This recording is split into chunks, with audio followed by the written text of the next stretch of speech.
You have a deep understanding of the difference between religion and मजहब, क्योंकि ये बहुत बड़ा एक इशू जब मैं अब देखता हूँ अपने आप को ना, तो मेरे नज़दीक भी इस्लाम यही था कि बस एग्ज़ाम्स आए, दुआ कर ली, को वजीफ़ा कर लिया, नमाज़ें शुरू कर दी, रमज़ान आया तरावी में चले गए, नमाज़ें शुरू कर दी।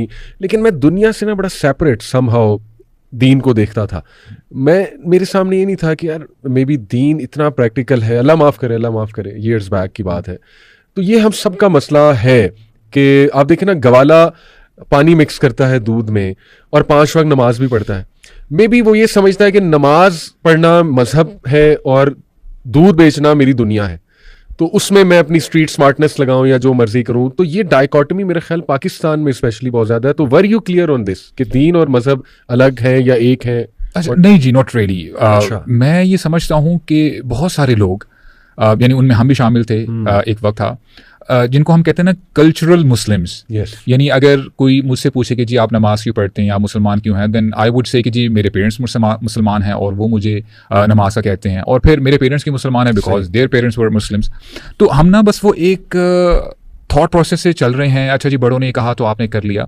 तो उसमें डेफिनेटली आप जो काम कर रहे होते हैं, जैसे नमाज पढ़ी और रमज़ान आ गया, आपने रोज़े भी रख दिए, लेकिन इसके साथ साथ आप जो है वो काम भी करते हैं जिनसे आपको मना किया जाता है। और ये बात मैं आपको ऑनेस्टली बताऊं, मैंने बहुत देर बाद सीखी, जबकि अल्लाह ताला ने मुझे तौफीक दी कि मैं दीन पढ़ूं और उलमा के साथ बैठूं, स्कॉलर्स के साथ बैठूं।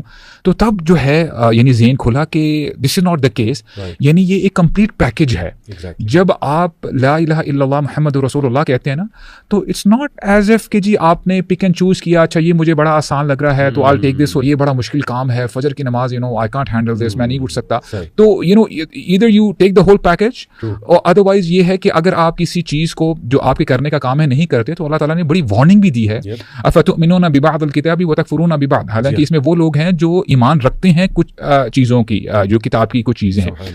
तो this is what it is. यानी इसको कंप्लीट पैकेज लेंगे, अगर आप लेंगे और जब आपका ये माइंडसेट बन जाएगा, तो इंशाल्लाह आप देखिएगा कि आपका ईमान बढ़ेगा भी। और आप देखेंगे कि बहुत सारे लोग ना कंफ्यूज होते हैं कि जी मैं नमाजें भी पढ़ रहा हूँ और मैं रोज़े भी रखता हूँ, लेकिन कई चीज़ें हैं जिनके हवाले से वो बंदा कंफ्यूज होता है या वो गलत काम कर रहा होता है, जिसकी वजह से उसको वो जो इत्मीनान है, सुकून नहीं मिल रहा होता। तो it's about time that person should reflect, वो देखे कि कहीं ऐसा तो नहीं है कि मेरी ज़िंदगी में कोई ऐसा एस्पेक्ट है कि मैं अपने रब की नाफरमानी कर रहा हूँ। जब वो समझ जाएगा और उस चीज़ को भी रेक्टिफाई करेगा, उस वैक्यूम को फिल करेगा, तो इंशाल्लाह यू विल सी कि उसके ईमान में इंशाल्लाह बूस्ट भी आएगा और जो है ना बहुत बेहतरी आ जाएगी। ब्रो, मैं समझता हूँ ये जो दुआ है ना, रब्बना आतिना फिद दुनिया हसना व फिल आखिरति हसना, ब्यूटीफुल दुआ, नबी वसल्लम की पसंदीदा दुआ भी थी, कुरान से अखज़ है, सूरह अल-बकरा में है। लेकिन मैं समझता हूँ कि इस दुआ से ना हमने बड़ा मिस इंटरप्रेट किया इस दुआ को, हमारे लोगों ने। अक्सर इस दुआ को यूज़ करके लोग कहते हैं कि यार देखो, दीन और दुनिया अलग है। कहते हैं ना कि यार दीन भी होना चाहिए, दुनिया भी चलानी चाहिए, दोनों चलानी चाहिए। इस दुआ में ब्रो दीन और दुनिया अलग कहीं नहीं है। इसमें है कि दुनिया और आखिरत दो अलग चीजें हैं। Exactly. और दुनिया में दीन लगेगा। दीन है क्या? दीन है हाउ टू स्पेंड लाइफ, एक पूरा सिस्टम, वे ऑफ लाइफ। मजहब क्या है? मजहब है रवायात, आपके रिचुअल्स, कस्टम्स।